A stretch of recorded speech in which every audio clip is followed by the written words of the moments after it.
Hello guys and welcome back to GhostTech. Today we will learn how to drop shadow to a video on Filmora. So, double click on the video and go down and click drop shadow.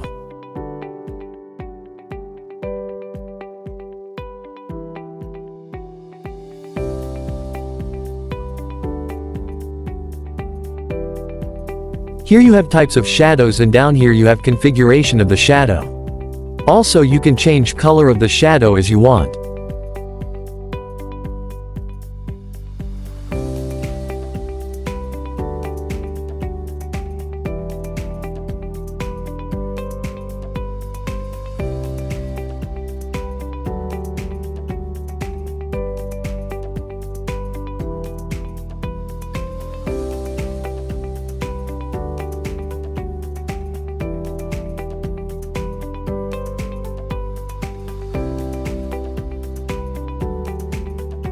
That's it. Thank you for watching, and don't forget to like, comment and subscribe for more.